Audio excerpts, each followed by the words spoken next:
The rain came down like needles, not the soft, forgiving rain of summer that rolls off your hat brim and makes the wildflowers open. This was October rain in the high Rockies, cold, bitter, the kind that finds every gap in your collar and runs down your spine like the finger of something dead. Alara Mercer stood alone at the edge of a freshly dug grave, holding a shovel she could barely lift anymore. Her arms trembled, not from grief, though the grief was there, a black ocean she hadn't yet found the bottom of. Her arms trembled because she had been digging for 6 hours straight into the frozen Colorado earth, and her body had simply run out of everything it had to give. Nobody came to help. In a town like Coldwater Ridge, where 47 souls clung to existence, in the shadow of the Continental Divide, you would think a widow burying her husband would draw at least a few neighbors. A hat removed, a hand on the shoulder, a casserole left on the porch. But the name on the headstone was Mercer. And in Coldwater Ridge, the Mercer family owned more than timber, rights, and grazing land. They owned silence. They owned fear. And every man and woman in that muddy little logging town understood, with the clarity that comes from living close to powerful people, that standing beside Alara Mercer's grief meant standing against Harlan Mercer's ambition. So they stayed home. They pulled their curtains. They pretended they didn't hear the rhythmic, exhausted thud of a shovel striking half-frozen clay over and over, echoing through the valley like a slow and terrible heartbeat. Alara didn't blame them. She didn't have the energy for blame.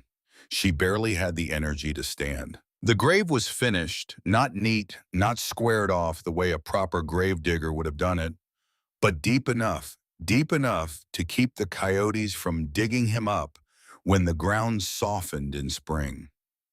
That was all she could manage, and it would have to be enough.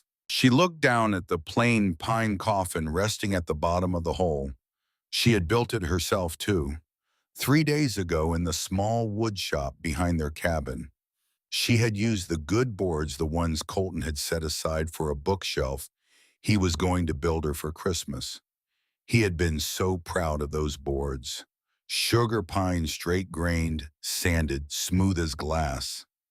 He would have hated seeing them nailed into a box. But she didn't have money for a proper coffin, and she wasn't going to let strangers handle him. Not after what the mountain had done to his body. Colton James Mercer, 34 years old, 6'1" with hands like saddle leather and a laugh that could fill a room the way sunlight fills a window. He could split a cord of firewood before breakfast and then sit down at the kitchen table and read poetry to her while she cooked eggs. Whitman, Frost. He loved Frost especially. Something about the woods and the snow and the quiet spaces between the trees spoke to whatever it was that lived deep inside him. He had died 4 days ago on the North Ridge. A widowmaker. That was what loggers called them.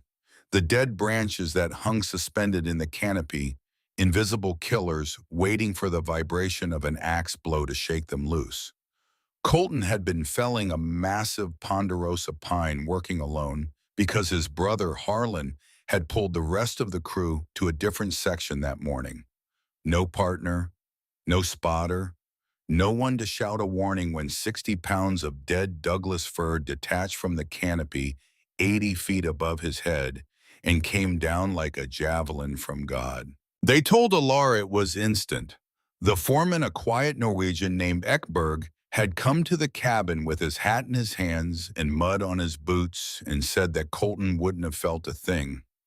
She knew Ekberg was lying. She could see it in the way his eyes wouldn't hold hers.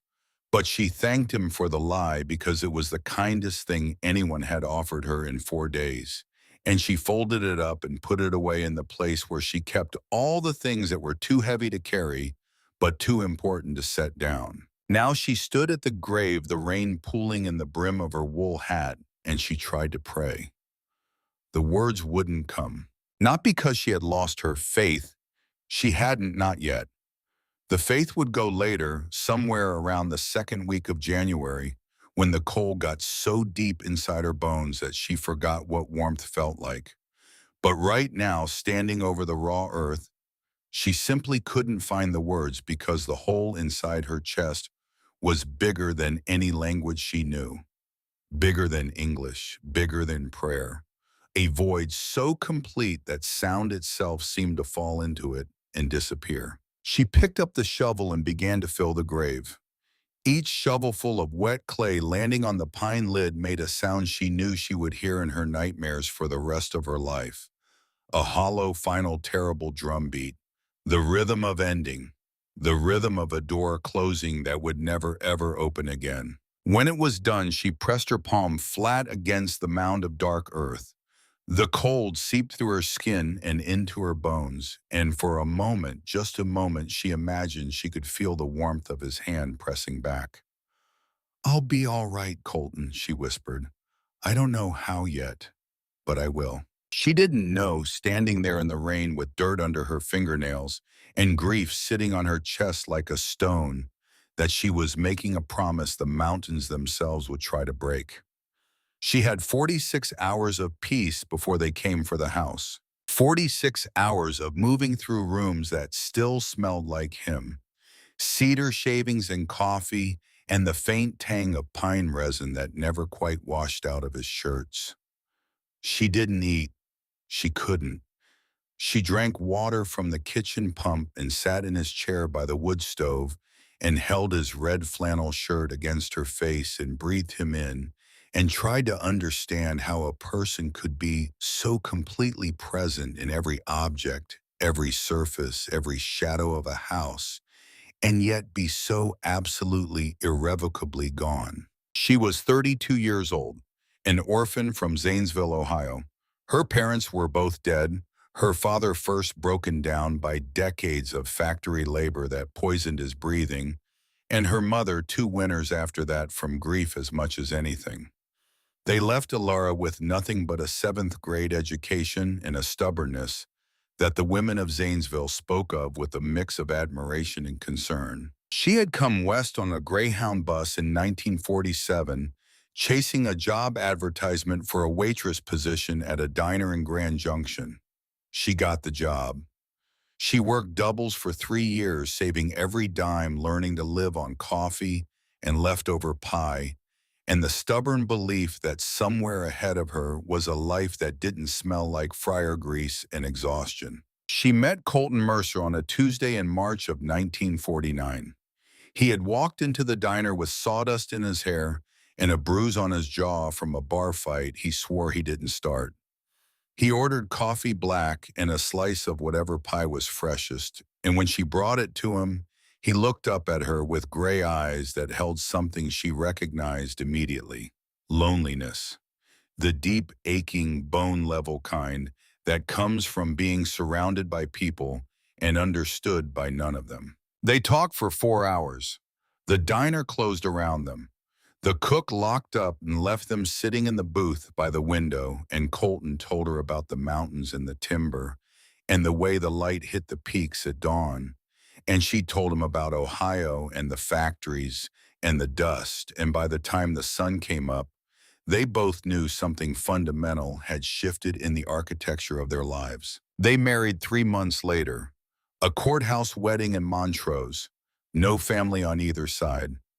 His mother Agnes and his brother Harlan hadn't been invited, and Colton had made it clear with a quiet firmness that Alara would come to understand was the core of who he was, that this was intentional. "My family isn't like yours," he told her the night before the wedding, sitting on the tailgate of his truck, under a sky so thick with stars it looked like spilled salt. "My mother is a hard woman, Alara, hard in places where a person shouldn't be hard. And Harlan got all of her worst qualities and none of her excuse for having them. I love them because blood says I have to, but I don't trust them. And you shouldn't either." She had filed that warning away carefully. Over the next 3 years, she came to understand exactly what Colton meant. Agnes Mercer was a woman forged in the same brutal furnace as the mountains she lived on. Widowed herself at 40, when her husband fell through river ice during the spring thaw. She had raised two boys alone on a scrap of land above Coldwater Ridge, and the experience had burned away whatever softness she might once have possessed, leaving behind a woman whose love, such as it was, expressed itself primarily through control, suspicion, and a refusal to let anyone forget what she had endured. Harlan was worse. 2 years older than Colton, with their mother's flint chip eyes and a calculating intelligence that he applied exclusively to the acquisition of things that belonged to other people. He ran the largest logging crew in the valley, not because he was the best logger, but because he understood leverage. He knew who owed money. He knew who drank too much. He knew whose wife had visited whose cabin on which night. And he kept meticulous records of it all, a spider sitting patient at the center of a web spun from secrets and small-town debts. Colton had kept his distance from both of them, building the cabin with Allura, 3 miles outside town on a 40-acre parcel he had bought with 4 years of logging wages. It was modest, 3 rooms, a stone fireplace, a covered porch that looked out over the valley. But it was theirs, every nail driven by their own hands, every board cut from timber they had felled themselves. It was the first thing Alara had ever owned in her life, and she loved it with a ferocity that surprised even her. Now, on the second morning of the funeral, she sat on the porch wrapped in Colton's wool coat, watching the mist rise off the valley floor, and she tried to think about what came next. She had no income. Colton's logging wages had stopped the moment his heart did. She had some food in the cellar, enough for maybe 8 weeks as she rationed carefully. After that, she would need to find work. Maybe the diner in Grand Junction would take her back. But Grand Junction was 100 miles away through mountain passes that would close in weeks when the snow came. She was calculating distances and counting jars of preserved tomatoes when she heard the sound that would divide her life into before and after. The grinding, rattling clatter of Harlan Mercer's rusted Ford pickup truck climbing the dirt road toward her cabin. Her body reacted before her mind did.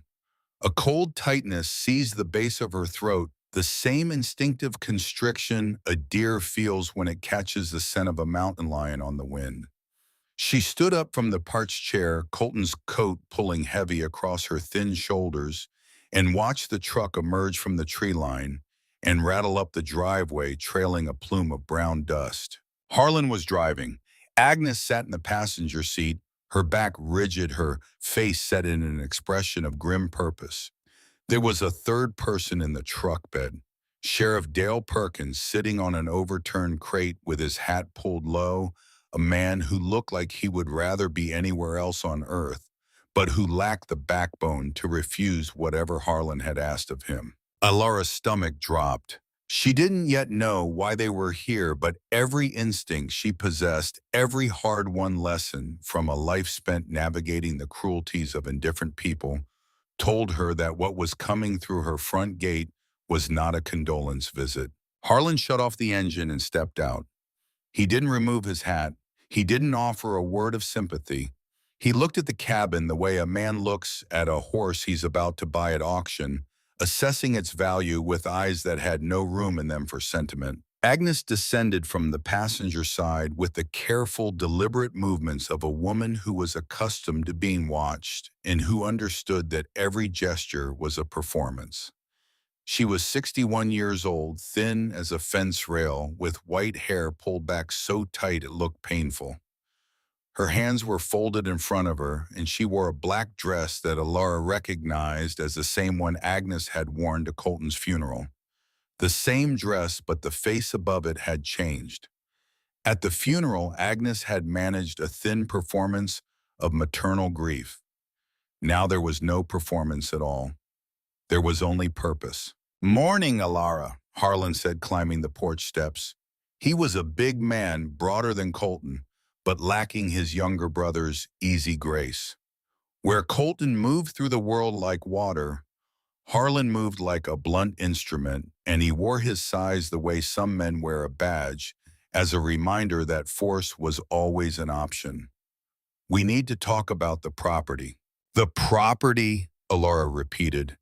The words sounded wrong in her mouth. This wasn't a property. This was her home. This was the place where she and Colton had eaten breakfast every morning and read books by firelight every night and planned the children they would have and the garden they would plant and the life they would build together plank by plank, season by season. Colton owed me money, Harlan said.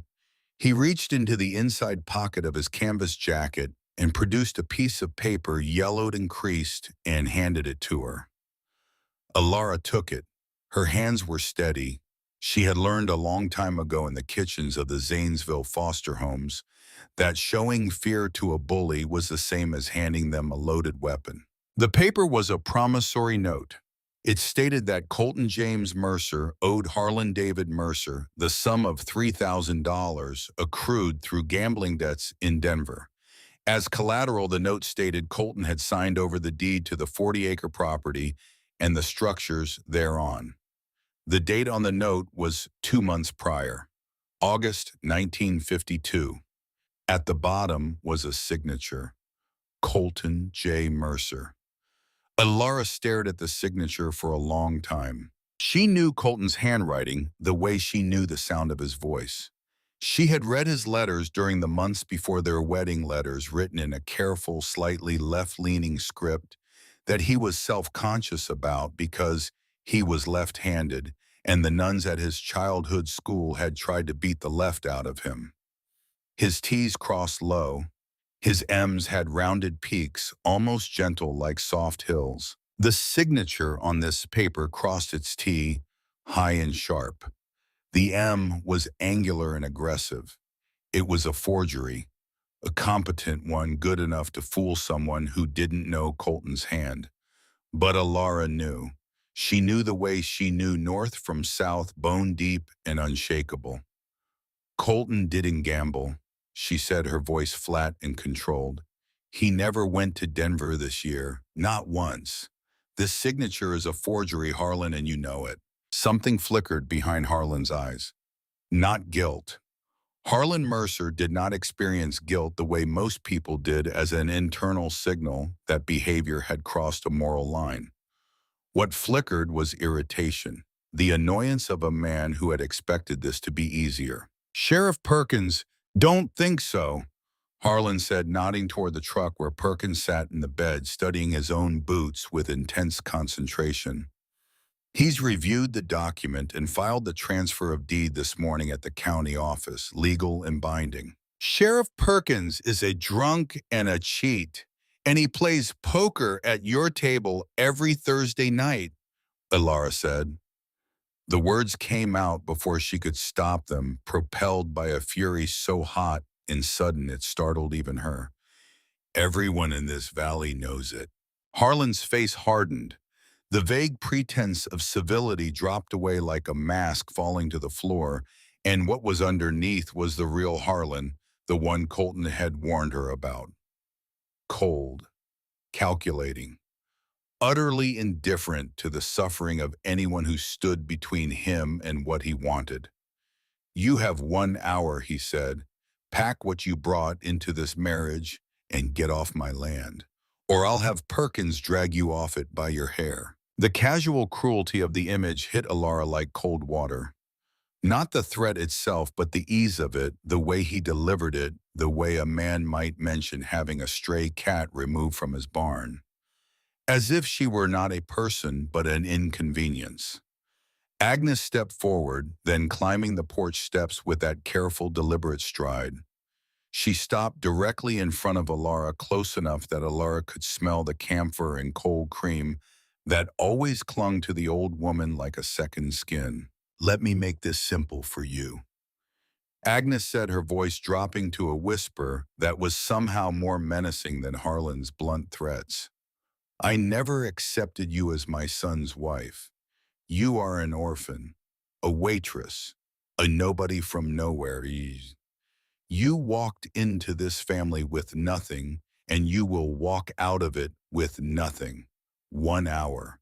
Take your clothes and your orphan pride and go." The words landed like stones dropped into still water, each one sending ripples of pain through Alara's chest. Not because they were clever or true, but because they were delivered with such complete practice contempt that Alara understood with sickening clarity that Agnes had been waiting to say them for 3 years. That every polite Sunday dinner, every stiff holiday greeting, every thin smile at every family gathering had been a mask over this. This was the real Agnes. This was what had been living behind those flint chip eyes all along. "Please," Alara said, her voice breaking on the single syllable. "Agnes, please. Winter is coming. I have nowhere to go. Let me stay until the spring thaw. I'll work. I'll pay rent. I'll sleep in the woodshed if that's what it takes." "1 hour," Agnes repeated and turned her back. Alara stood on the porch and watched them return to the truck. Harlan leaned against the hood, checking his pocket watch with theatrical patience. Agnes sat in the cab with her hands folded, staring straight ahead through the windshield at nothing. Perkins climbed down from the truck bed and positioned himself near the driveway, his hand resting on the butt of his holstered revolver, his eyes still fixed on the ground. They were going to wait. They were going to stand there and watch her pack her life into whatever she could carry and walk away from everything she had ever built. And in that moment, standing on the porch of the home she had hammered together with her own hands, Elara understood something that changed the chemical composition of her grief. It didn't soften or dissolve the pain. It transformed it, hardened it, turned it from a dark, drowning ocean into something dense and bright and blisteringly hot. This was not an eviction. This was an execution. They were sending her into the wilderness in late October with nothing. The nearest town with a bus station was 50 miles away through mountain passes that would be impassable within weeks. She had no money for a room, no family to wire for help, no car. They expected her to die. They were counting on it. Elara walked inside. She closed the door behind her and leaned her forehead against the rough pine surface and counted to 10. Her breath was ragged. Her heartbeat was a war drum in her ears. She wanted to scream. She wanted to put her fist through the window. She wanted to take Colton's rifle down from the rack above the fireplace and walk back out onto that porch and show Harlan Mercer exactly what a nobody orphan from Zanesville, Ohio was capable of. Instead, she opened her eyes. She straightened her spine. She wiped her face with the back of her hand, and she began to think. Not about justice, not about fairness, not about the forged signature or the crooked sheriff or the old woman with eyes like chips of flint. Those things were real and they mattered, but they couldn't help her right now. She thought about survival. She had 60 minutes, maybe less if Harlan's patience ran short. She needed to choose with perfect precision the items that would keep her alive long enough to figure out everything else. Elara pulled Colton's heavy canvas rucksack from the closet. She grabbed her old wooden garden cart from behind the cabin, the one with the wobbly left wheel that she used for hauling vegetables from the plot. She dragged it to the front steps. Then she moved through the house like a woman possessed, making decisions at a speed that would have astonished anyone watching, not realizing that every choice she made was informed by 3 years of listening to Colton talk about the mountains. 3 years of lessons she hadn't known she was learning until this exact moment when they became the only thing standing between her and a frozen death. She took the Winchester 30-30 rifle from above the mantel. She took 3 boxes of ammunition from the drawer below. She wrapped the rifle in an oilcloth and laid it in the cart. She took the cast-iron Dutch oven. Heavy. God, it was heavy. But cast iron meant she could cook over an open fire and she couldn't afford to leave it behind. She took the hunting knife from Colton's belt, still hanging on the hook by the door where he had left it 4 days ago. She took his double-bitted felling axe, the good one, with the hickory handle he had shaped himself.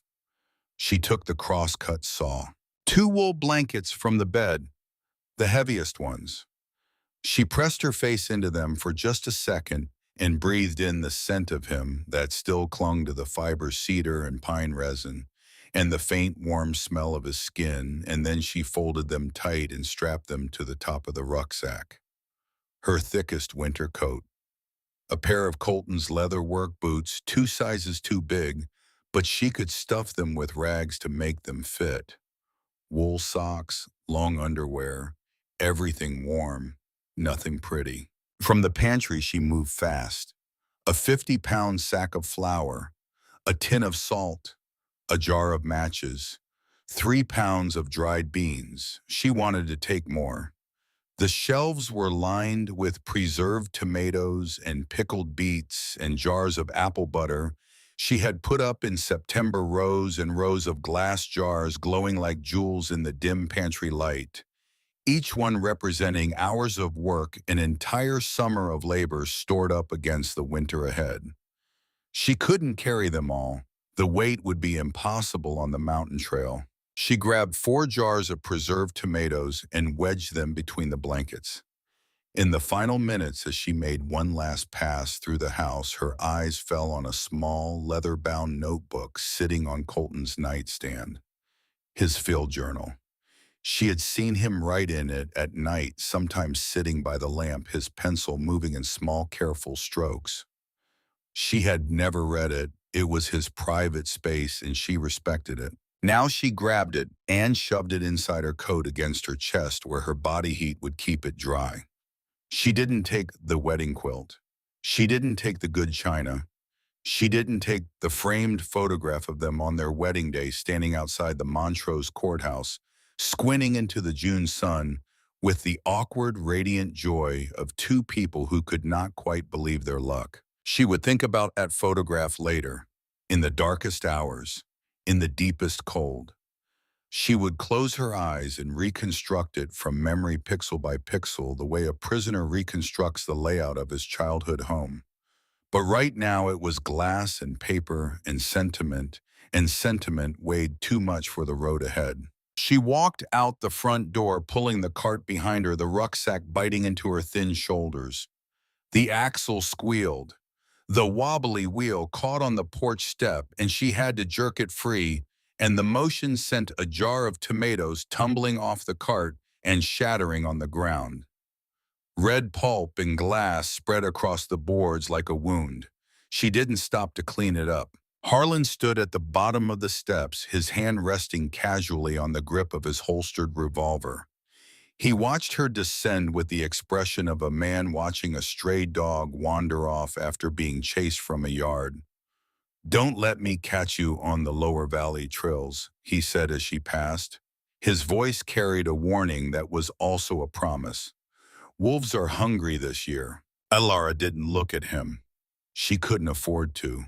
If she looked at him, she would see the satisfaction in his eyes, and the rage would overflow the dam she had built around it, and she would do something that would end with her in a shallow grave beside her husband. She walked toward the tree line. Behind her, she heard Agnes's voice, sharp and carrying, say something to Harlan about checking the cellar inventory. Already claiming the winter stores. Already counting the chosen sacks that Alara had filled with her own hands over the long golden days of September. The life she had built was being dismantled before she was even out of sight. At the edge of the property where the dirt driveway met the forest road, a figure stood half hidden in the shadow of a massive blue spruce. Walt Gunderson. He was 70 years old, the owner of the only general store in Coldwater Ridge, a man built like a fence post with hands so gnarled by arthritis they looked like roots.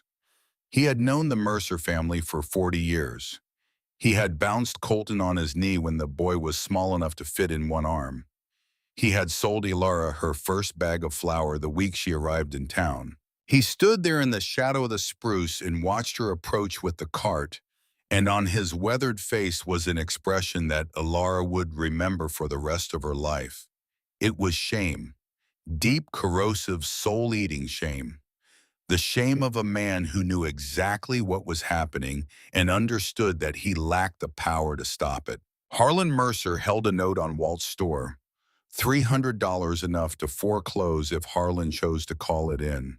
And Walt had a granddaughter in Denver who needed the store's income to stay in school. The calculus was brutal and simple and left no room for heroism. He couldn't help her. They both knew it. But as Alara drew level with him, Walt reached out and pressed something into her hand. She looked down. It was a small bundle wrapped in brown paper. Inside were two thick tallow candles and a compass. Their eyes met. His were wet. Hers were dry. She had used up her tears. "Due north up the ridge," Walt said, his voice barely above a whisper. "Stay off the main trails. He'll be watching the main trails." Alara nodded once. She put the compass and candles into her coat pocket and kept walking. She did not look back at the cabin. She did not look back at the thin curl of smoke rising from the chimney where Agnes was already lighting a fire in the wood stove. She did not look back at the dark mound of fresh earth in the yard where Colton lay beneath 40 inches of Colorado clay. She looked forward, into the trees, into the gathering dark, and she walked. The first 2 hours were manageable.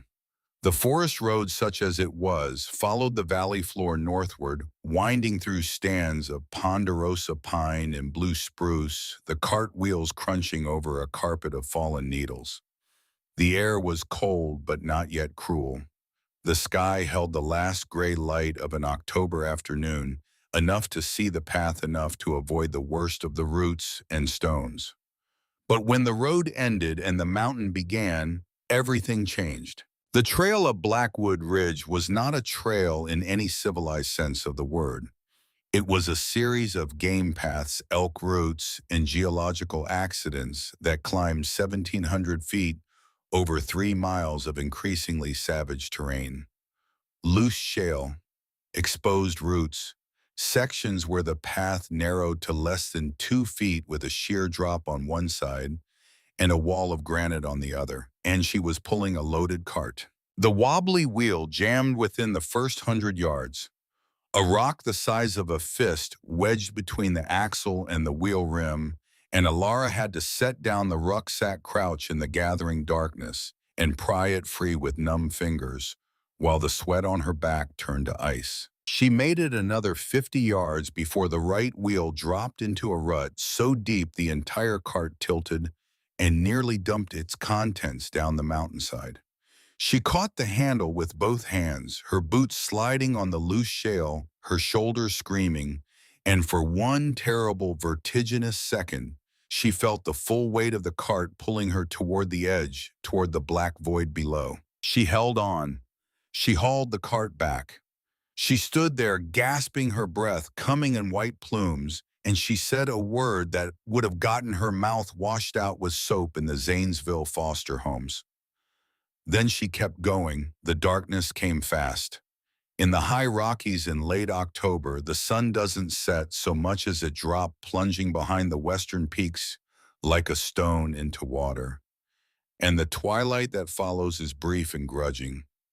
Within 30 minutes, Alara was climbing by starlight. She pulled Walt's compass from her pocket and struck one of the tallow candles.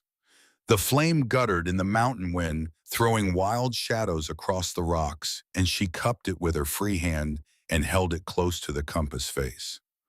"North, due north up the ridge," Walt had said.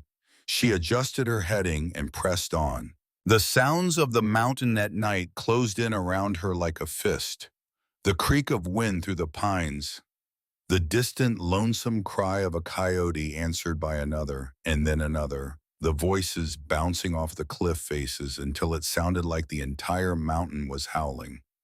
Once far below and to the east, she heard something large crash through the underbrush with a heavy, deliberate tread, and she stopped cold and stood perfectly still for 5 minutes. The Winchester unshouldered and ready, her heart hammering against Colton's notebook pressed flat against her ribs. The sound moved away. Elk, probably. Maybe a black bear making a last forage before denning up for winter. She shouldered the rifle and kept climbing. Her hands bled. The cart handle, rough pine, worn smooth in some places and splintered in others, opened blisters on both palms within the first hour.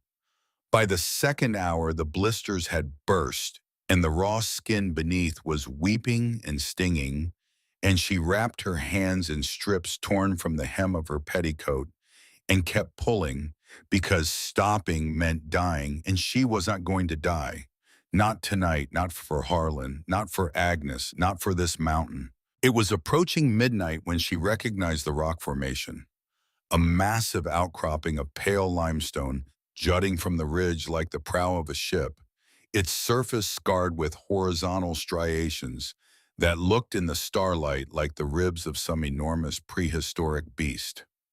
Colton had pointed it out to her 2 years ago on a warm June afternoon when they had hiked up the ridge together for their first wedding anniversary. "See that formation," he had said, standing on a ledge with his arm around her shoulders. The whole valley spread out below them like a green and golden quilt.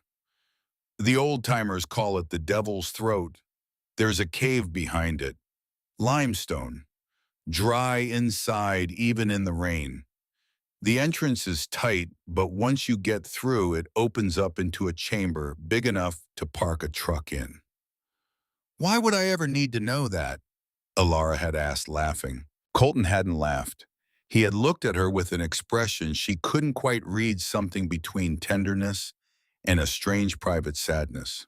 "Because this mountain is beautiful, Alara, but it's not kind.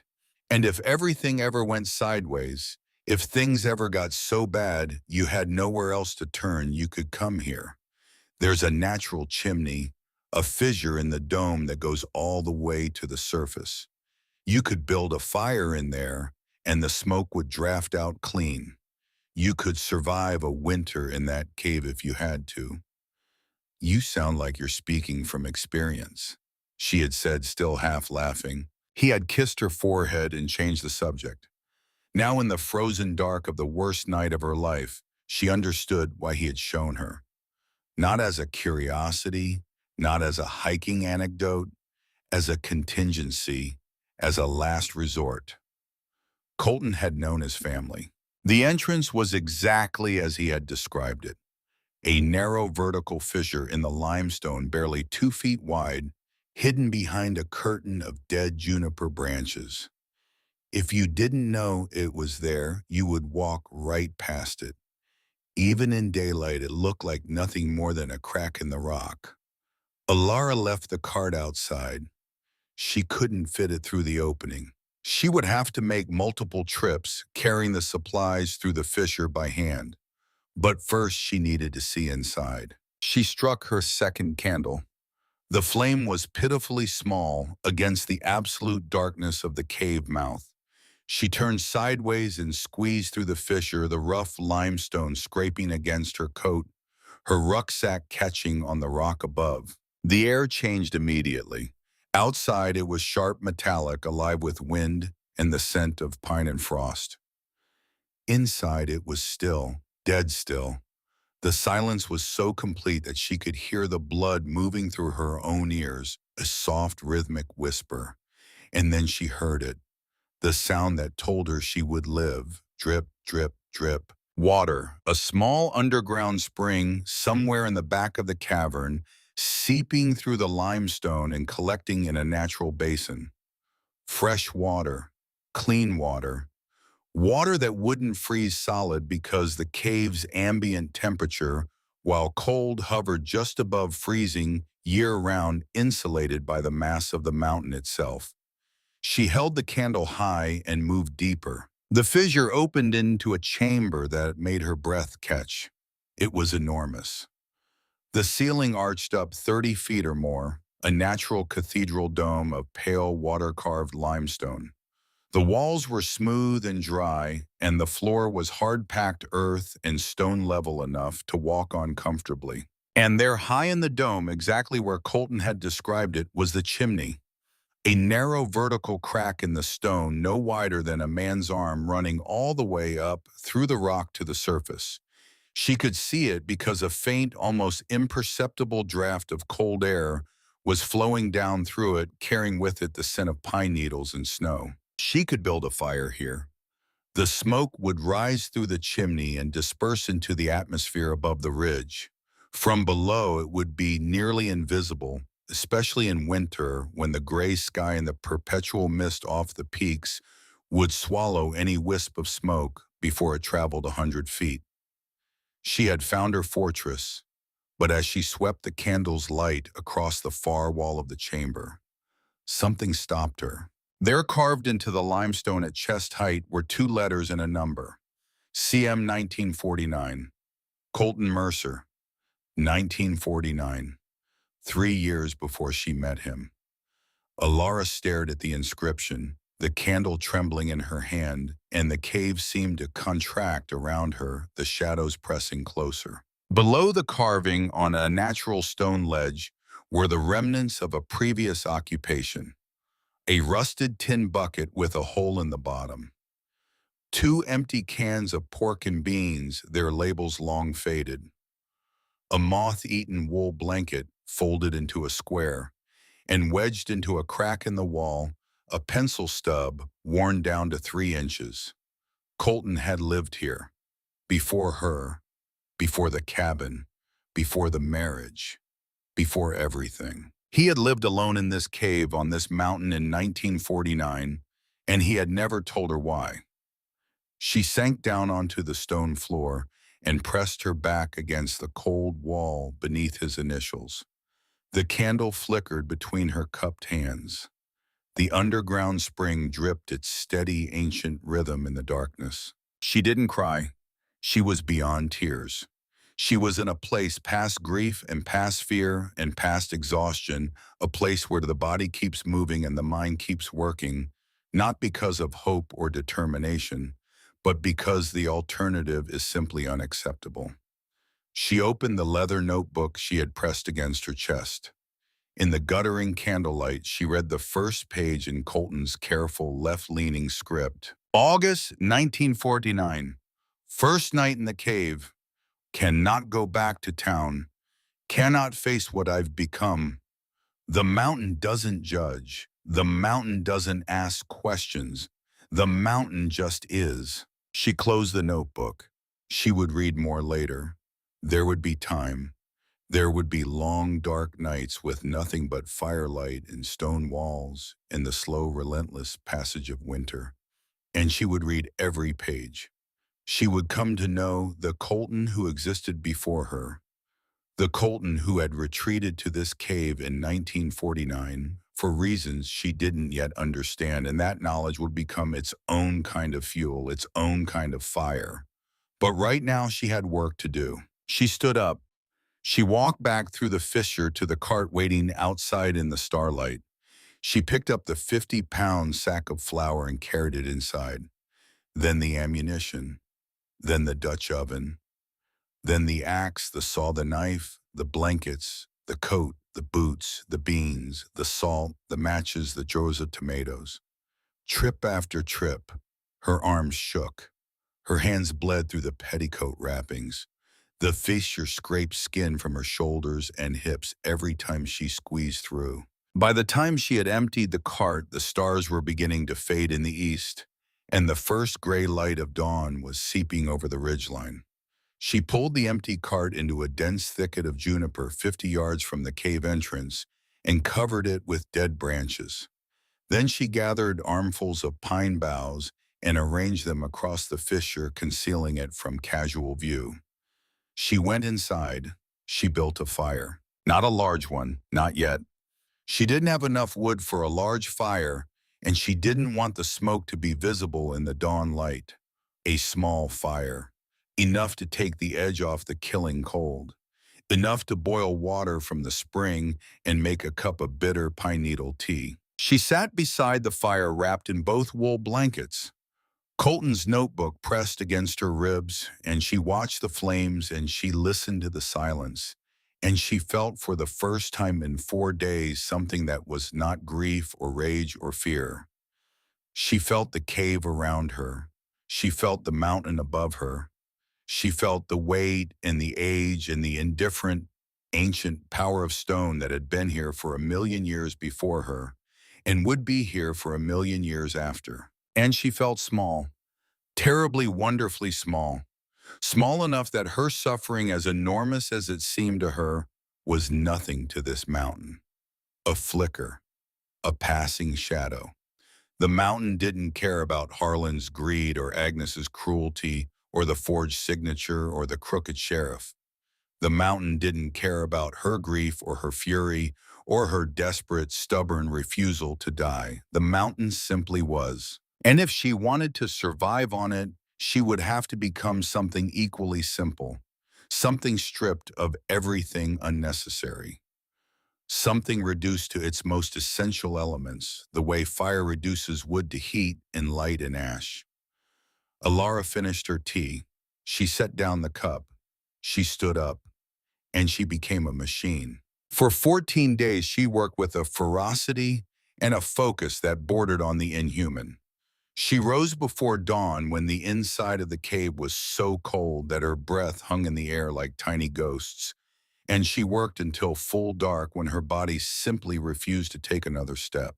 Her first priority was wood, not just enough to keep a small fire burning, but enough to sustain a roaring, relentless blaze through 5 months of Colorado winter. She took Colton's axe and ventured into the dense forest of pine and birch that blanketed the slopes around the ridge. She had never felled a tree in her life. Colton had taught her the basics once on a Saturday afternoon when she had watched him drop a dead spruce behind the cabin and asked to trim. He had shown her the stance, the grip, the angle of the cut. He had watched her swing 3 times and nodded and said she had good instincts, but needed to let the axe do the work instead of muscling it. Now she let the axe do the work.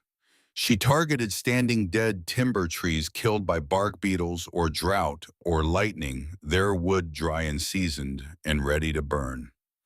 She notched them with careful measured cuts and brought them down, one by one, the crash of each falling tree echoing across the ridge like a rifle shot. Then came the real labor, dragging the logs back to the cave.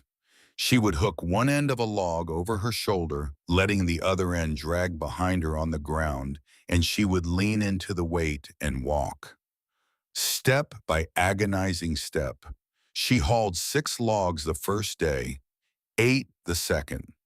By the 5th day, she could manage 10, and her hands, which had blistered and bled and blistered again, had begun to form the thick yellow calluses that mark the hands of people who work wood for a living. She used the cross-cut saw to buck the logs into manageable lengths, a 2-person tool used by 1 person, which meant she had to brace one end of the log against a rock outcropping and work the saw back and forth from a single side, a grueling, back-breaking technique that left her gasping for air in the thin mountain altitude.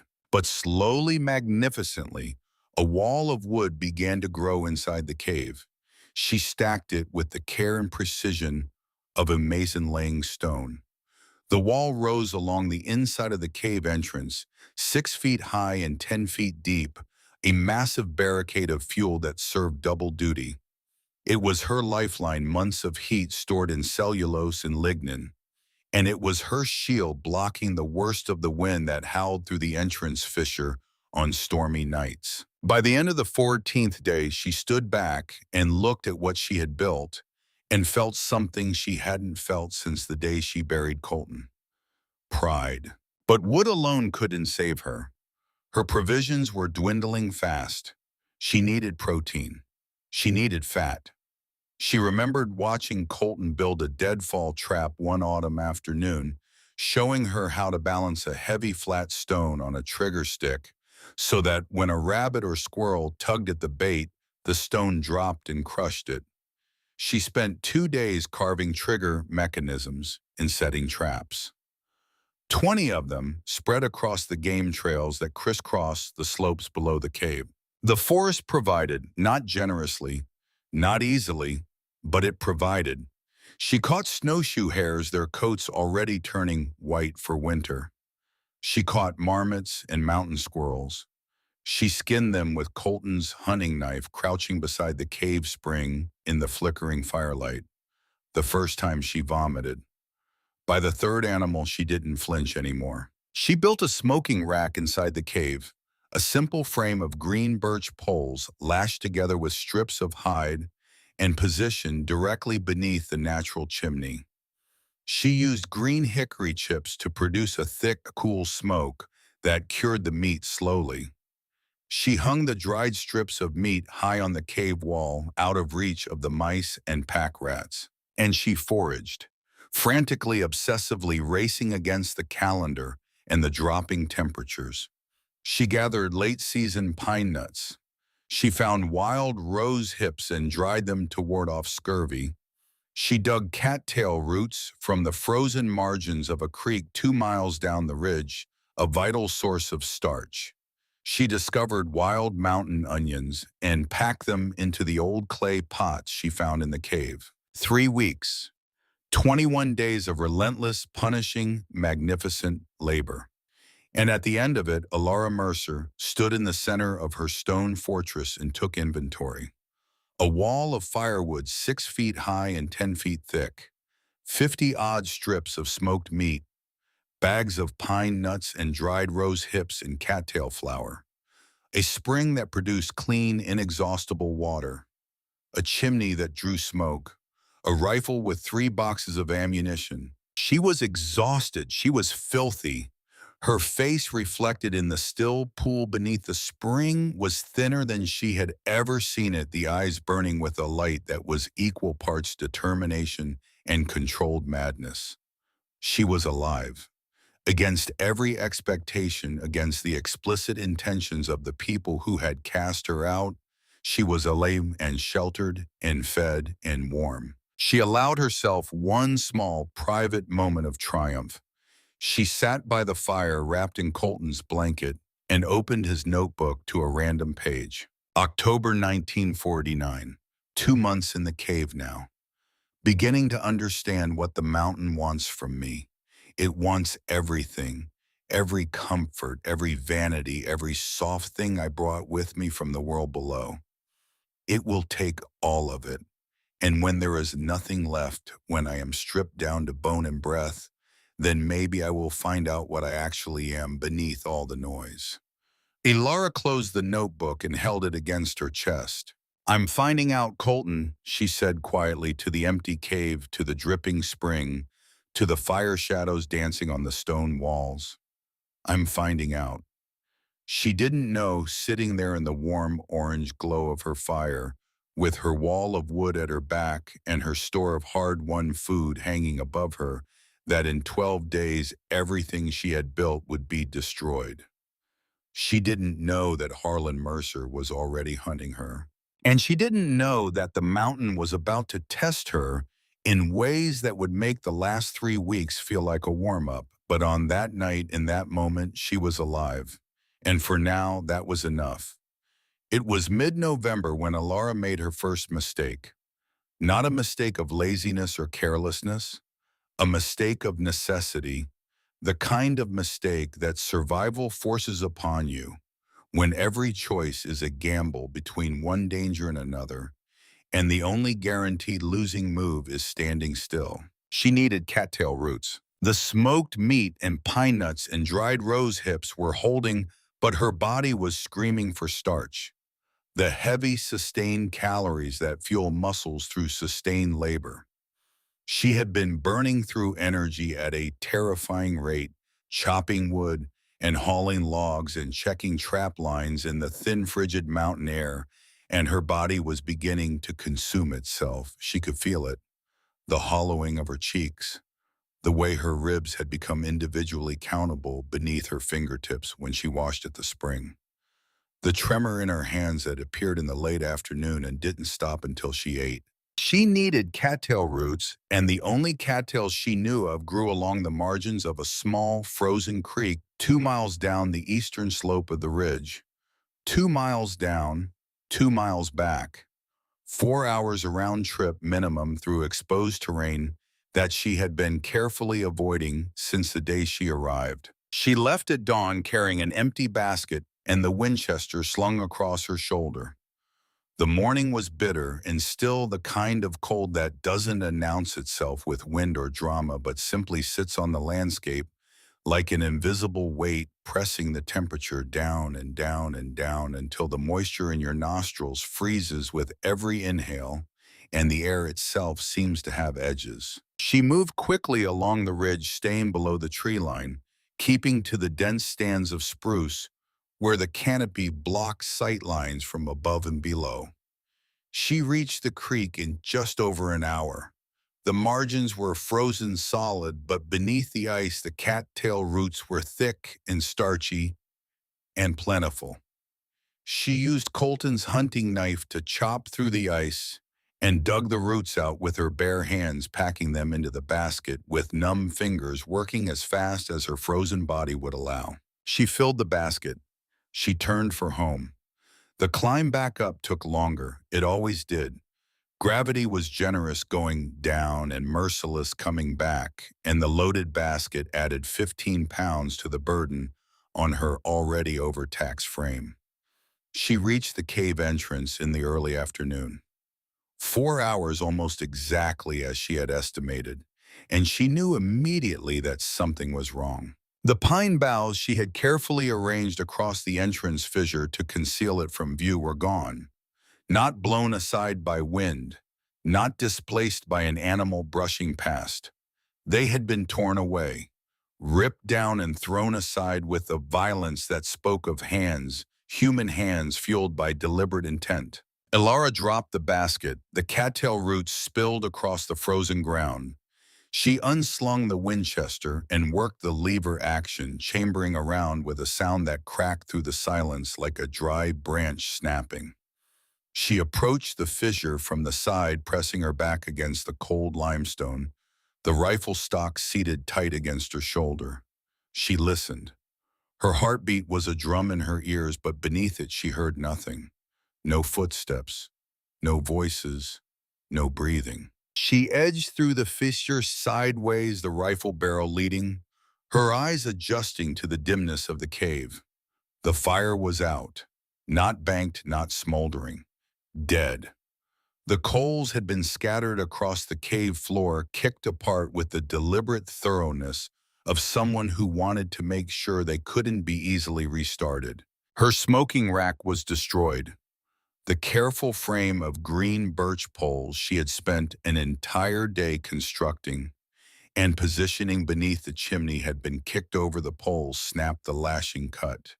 The strips of smoked meat that had been hanging from the walls, her precious, irreplaceable store of protein, were scattered across the dirt floor, trampled, ground into the dust beneath heavy boot heels until they were nothing but greasy smears on the stone. Her sack of flour had been slashed open with a knife, a single diagonal cut through the canvas, and the white powder had poured out onto the cave floor, mixing with the dirt and ash and scattered coals, until it was indistinguishable from the dust of the earth itself. And her firewood, her beautiful, meticulously stacked wall of firewood. A third of it was gone. The upper courses of the wall had been dismantled, the logs hauled out through the fissure, dragged away to God knew where. The remaining wall stood 4 feet high instead of 6, a jagged, violated ruin of what had been her greatest achievement. She found the note pinned to one of the remaining logs with her own skinning knife driven point first into the wood with enough force to bury it half an inch deep. The note was written on a torn piece of ledger paper in handwriting she recognized. Harlan's hand was the opposite of Colton's. Right-handed heavy, the letters pressed so deep into the paper they were almost embossed. Thought you'd freeze by now. Stole your wood for my hunting camp. Sheriff Perkins says hello. Enjoy the winter widow. Alara read it twice, then she looked at the floor. Boot prints. 2 sets. The first was large, heavy, the deep-treaded sole of a logger's work boot. Harlan. The second set was smaller, narrower, The smooth-soled print of a woman's town shoe impractical on a mountain trail, which meant the person wearing them had come prepared to destroy, but not to walk far. Agnes had climbed the mountain with her son, not because she was needed for the physical work, but because she wanted to see it. She wanted to stand inside the cave where her daughter-in-law was fighting to survive and witness firsthand the destruction of that survival. The sound that came out of Alara Mercer was not a scream in any conventional sense. It was something older and rawer and more terrible than a scream. It came from a place below, language below thought, below the civilized architecture of a human mind that has learned to process pain through words and reason. It was a howl, a primal, gut-torn, full-throated howl of fury and anguish that erupted from her diaphragm and filled the stone chamber and bounced off the limestone walls and came back to her, multiplied a chorus of grief as if the mountain itself were screaming with her. She fell to her knees beside the slashed flour sack. Her hands plunged into the ruined white powder, scooping it up and letting it fall through her fingers as if some part of her believed that if she just gathered it fast enough, she could undo what had been done. But the flour was mixed with dirt and ash, and it was gone. She knelt there for a long time. In that stillness, with the tears drying on her dirt-streaked face and the ruins of her labor spread around her like a battlefield, she saw the image of her own death, the death they had designed for her. Not quick, not merciful, slow, a gradual diminishing, the body consuming itself in the cold, the mind dimming, the fire going out, the heartbeat slowing, and then nothing. A skeleton in a cave, found in spring maybe, found in 10 years maybe, found never. No. The word formed in her chest before it reached her mouth. It didn't come from her mind, it came from somewhere deeper. No, I will not die for them. She stood up, her knees ached, her hands were shaking, her stomach was empty, and her wood supply was devastated, and nearly half her food was destroyed, and the man who had done this knew exactly where she was. But she was standing, and she had work to do. Take stock, assess, adapt, move. She still had 4 feet of stacked firewood. She still had cattail roots. She still had pine nuts and rose hips. She still had the rifle and 3 boxes of ammunition. She still had the axe and the saw and the knife. She still had the Dutch oven and the blankets and the matches in the spring. And she still had the cave. But the cave was compromised. Harlan knew about it. If he had found it once, he would find it again. And next time he might not settle for destroying her supplies. Alara could not stay in the front chamber. She picked up one of the tallow candles and walked deeper into the cave. The passage continued for perhaps 50 yards, twisting and narrowing until she had to turn sideways to pass. Then it opened again into a smaller, rougher space, perhaps 20 feet across and 12 feet high. It was dry, and it was hidden. If she could make the passage look impassable, if she could seal it with debris convincing enough to suggest a natural cave-in, she could disappear. She could vanish inside the mountain like a ghost. The work took 2 agonizing days. She moved everything. Every remaining log carried one at a time through the narrow passage. Every scrap of surviving food. Her blankets, her weapons, her tools, Colton's notebook. Then she sealed the passage. She hauled boulders from the talus slope outside the cave, choosing stones that matched the native limestone in color and texture. She fitted them into the narrowest point of the connecting tunnel with the care of a dry stone mason building, a wall that looked from the front chamber side like a natural collapse. She was now living in total darkness. She built her fire small and hot, feeding it dry seasoned wood that produced minimal smoke. She positioned the blaze near the base of her stone wall, directly below the largest gap, and watched as the smoke curled upward, found the gap, and was pulled through into the front chamber by the draft from the chimney above. She was invisible. 3 nights after she sealed the passage, Alara was startled awake by footsteps. Heavy, deliberate footsteps echoing through the front chamber, audible through her stone wall. She killed the fire instantly, smothering it with a blanket, plunging herself into absolute darkness. She pressed her ear against the cold stone and listened. 2 voices, Harlan and another man. Nothing, she's gone. Either she went down to the valley and froze, or she found another hole, Harlan replied. Doesn't matter. Without that wood and food, she's dead either way. Nobody survives a winter up here with nothing. Then a sound that made Alara's breath catch. A hand slapping stone, palm against rock, testing the walls, moving along the perimeter of the front chamber, looking for hidden passages. The footsteps came closer. A hand slapped the wall directly opposite her stone barricade. Silence. Then the hand moved on. Alara stayed frozen in the dark for another hour after the footsteps faded. Harlan wasn't just waiting for her to die. He was actively hunting her. Because Alara alive was a witness to a forged document and a crooked sheriff and a stolen property. He needed her dead, and he needed it to look like the mountain's doing. From this point forward, she would move only at night, a ghost on the ridge. 5 nights later, she was returning from a wood-gathering run on the northwest slope, dragging a dead birch trunk through fresh snow. She came around a granite outcropping and stopped dead.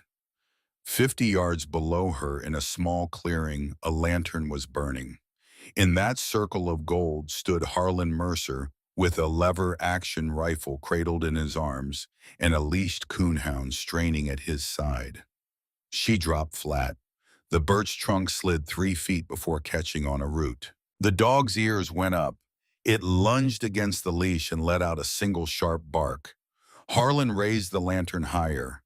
The light swept across the snow 10 yards below, where Alara lay face down, her body pressed into a shallow depression between 2 rocks. The dog barked again. Harlan took a step uphill, then another, the lantern swinging closer. 20 yards now. Alara could see the vapor of his breath. She could see the dog's eyes reflecting the lantern light like 2 small moons. Then Harlan stopped. Elk, he said to himself, or to the dog. Just elk. He turned and walked back into the trees. Alara lay in the snow for 30 minutes before she trusted her legs to hold her. 30 yards. He had been 30 yards away. She pushed her trap lines further out onto the jagged, exposed cliffs of the north face, where the terrain was so treacherous that even an experienced mountain man would think twice. She gathered replacement wood from the same dangerous ground.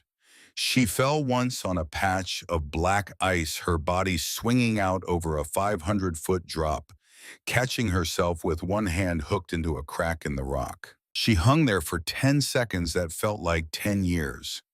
Then she pulled herself back and went to find more wood. On November 28th, the sky changed. The horizon vanished behind a wall of clouds so dark it was almost purple, stretching from north to south as far as she could see. The wind died, the birds stopped singing, the animals vanished. Alara felt it in her bones.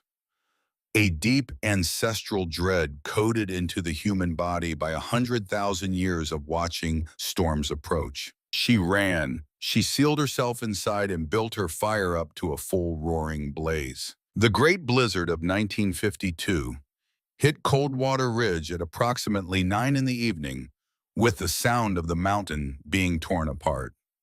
A wall of wind traveling at over 70 miles per hour slammed into the eastern face of the ridge. The cave shook. The temperature plunged. The moisture in her breath crystallized in the air, falling as microscopic ice crystals onto the wool blanket, glittering in the firelight like diamond dust. For the first 48 hours, the world outside ceased to exist. There was only the fire, the darkness, the walls, and the wind. The wind howled through the fissures with a frequency that sounded human, like a chorus of voices raised in a sustained, mindless scream. By the fifth day, time dissolved. There was no sun, no moon, no dawn, no dusk. There was only the fire and the routine.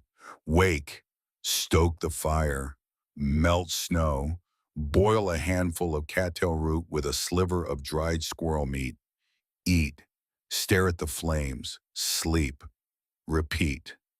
The monotony pressed on her mind with a slow grinding pressure. She found herself talking to the fire, narrating her own survival in a low, hoarse monologue. As long as she could hear herself speak, she was still a person. It was in mid-December when the mountain tried a different kind of killing. She woke feeling wrong, heavy, as if the air itself had thickened overnight. Her head ached with a deep, rhythmic throb behind her eyes. She tried to sit up and found that her arms didn't want to cooperate. Across the chamber, the fire was burning wrong. The flames, usually a healthy orange gold, were stunted and bluish, licking in at the logs with a weak, anemic flutter. The smoke was hanging in the air instead of rising. She blinked. Her vision swam. Then she saw Colton. He was sitting on a stack of firewood against the far wall, one leg crossed over the other, his red flannel shirt unbuttoned at the collar, sawdust clinging to his suspenders the way it always did after a day in the timber. His gray eyes were soft and showed an infinitely gentle. "Hey, Alara," he said. His voice sounded exactly right, the low, warm timbre, the slight roughness at the edges like gravel underwater. "You're not real," she whispered. "Does it matter?" he said, smiling. That smile. "You're so tired, sweetheart. You've been fighting so hard, and I'm so proud of you. But you can stop now. You can rest." "I can't rest," she said, but the words came out thick and slow. "I have to keep the fire going." "The fire's fine. Everything's fine. Just close your eyes. It doesn't hurt, Alara. I promise. It's warm. It's easy. Just let go." And God help her, she'd almost did. A wave of warmth rolled over her body, soft and golden. The pain in her head receded. Her eyes began to close. Then from somewhere far below, the peace, something kicked. Not a thought, not a decision. Something more primitive than either. A spasm of the survival instinct that has only one word: no. Alara's eyes snapped open. She looked at the fire. Blue flames, weak draft. Smoke hanging instead of rising. Carbon monoxide. The blizzard had dumped so much snow that it had capped the natural chimney. The exhaust from her fire was backing up and pooling in her chamber, displacing the oxygen, replacing breathable air with an invisible poison that killed not with pain, but with comfort, with the gentle hallucination of the person you missed most telling you to sleep. Alara rolled off her blankets and hit the dirt floor. She tried to stand, her legs buckled. She crawled. Every inch was agony. Her heart hammered erratically, skipping beats, stuttering like an engine running on bad fuel. "Lie down, Alara," Colton's voice said from behind her. Closer now. "You're hurting yourself." She kept crawling. Her fingers found the axe handle. She gripped it, used it as a crutch to force herself to her knees, then to her feet, swaying, her vision reduced to a narrow tunnel.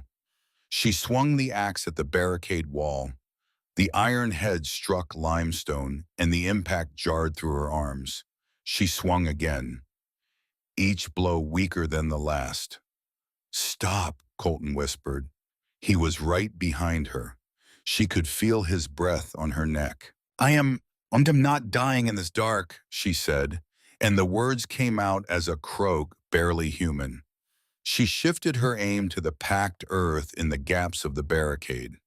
She drove the axe head into it. It gave. She struck again. The dirt crumbled, and a fist-sized hole appeared, and through it came a whisper of air, cold clean, carrying the mineral scent of the front chamber. She dropped to her knees and pressed her face to the hole and breathed.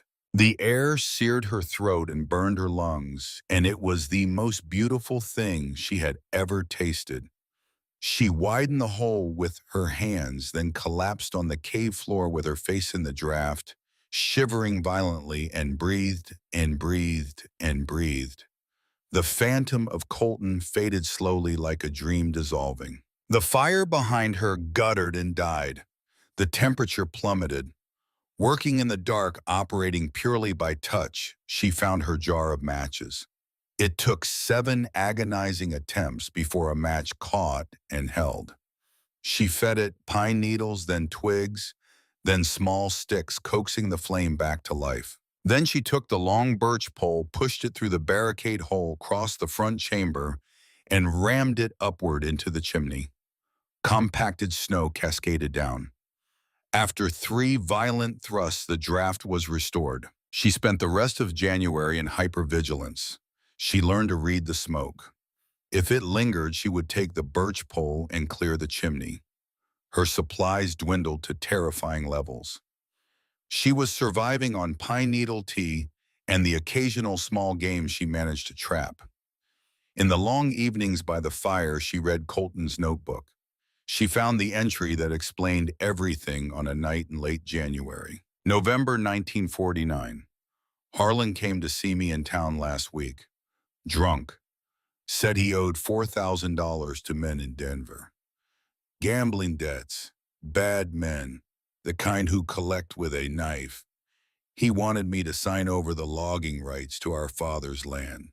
I refused. He threatened me. The entry continued. Harlan is dangerous, not because he's strong, but because he's desperate.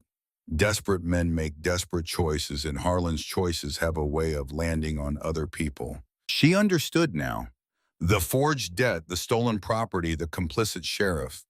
None of it was about her.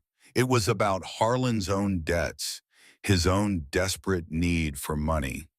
He hadn't stolen her home out of greed or cruelty alone. He had stolen it because he owed dangerous men, and the cabin was the only asset he could liquidate quickly enough to save his own skin. She was collateral damage in someone else's war. The knowledge gave her clarity, and in that clarity, burning quiet and steady, was something that might have been called hope, or might have been called vengeance, or might have been the understanding that the two are sometimes the same thing.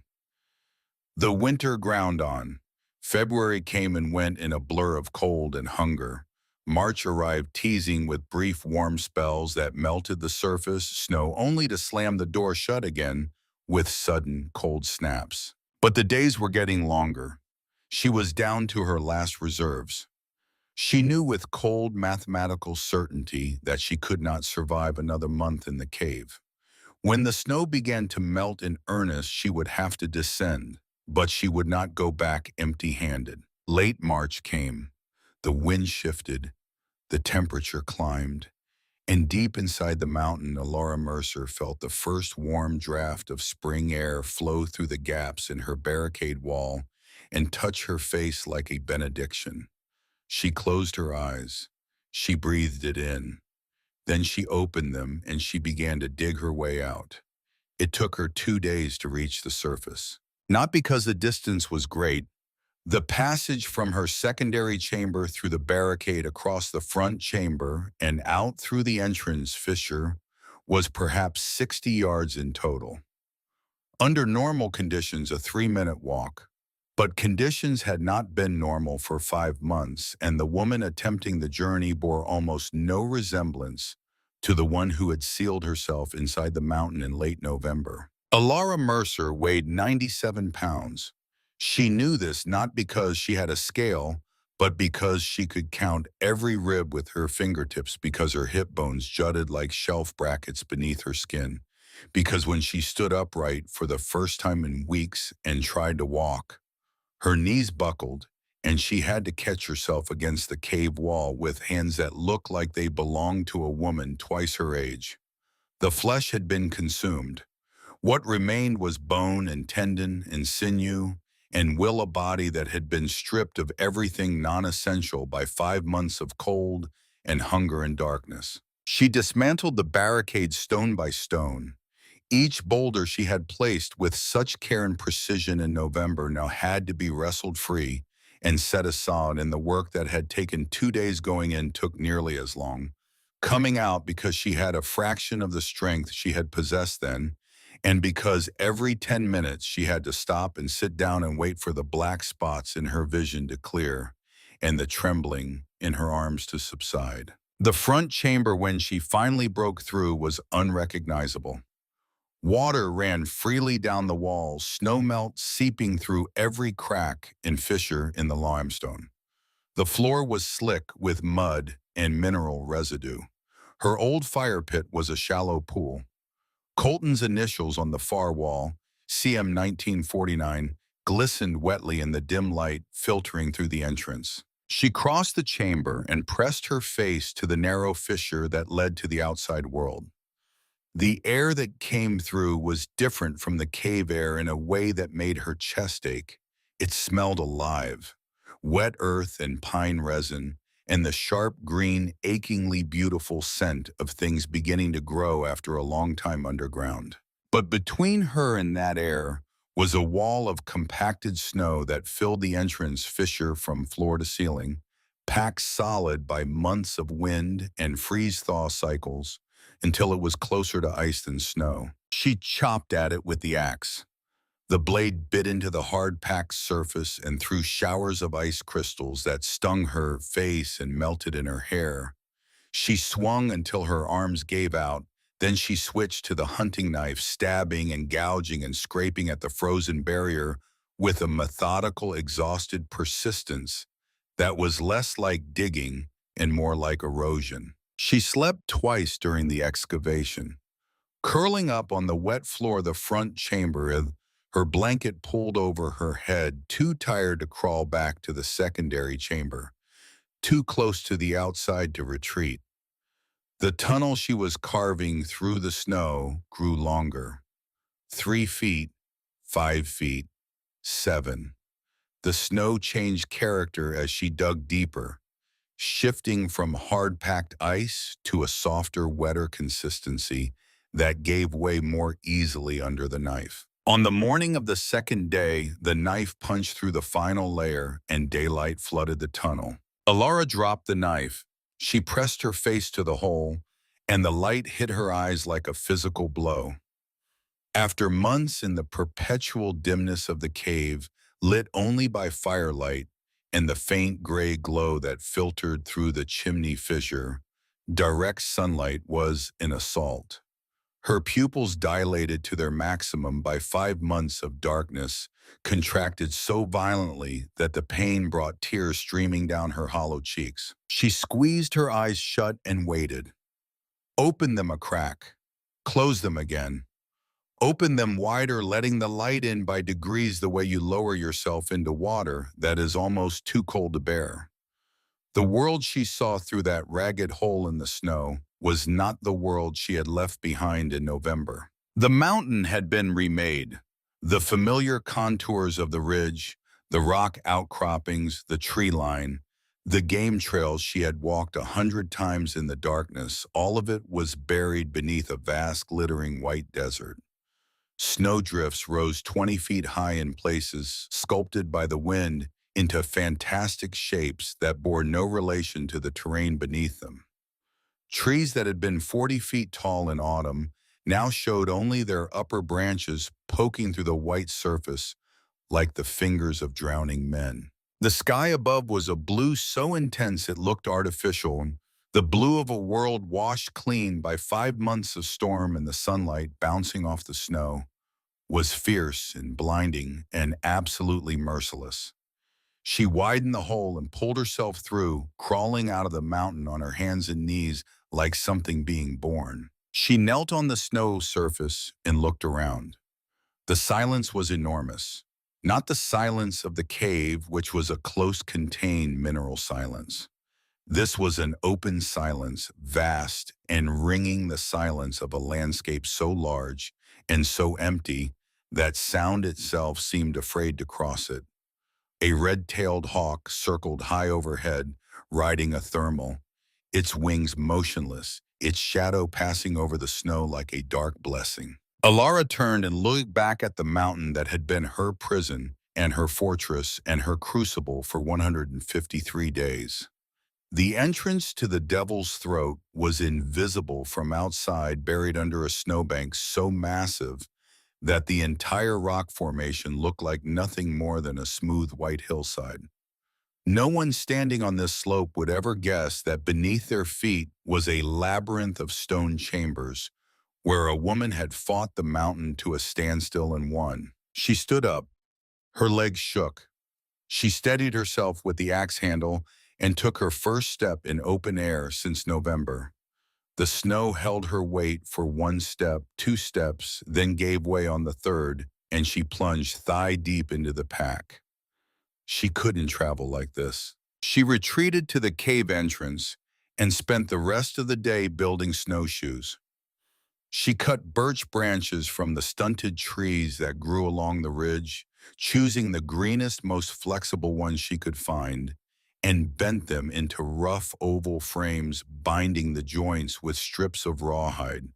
She cut from the remains of her last rabbit skin.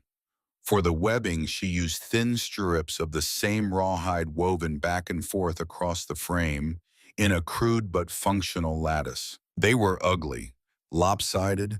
The left one was noticeably larger than the right, and the rawhide bindings creaked and stretched with every step. But they worked.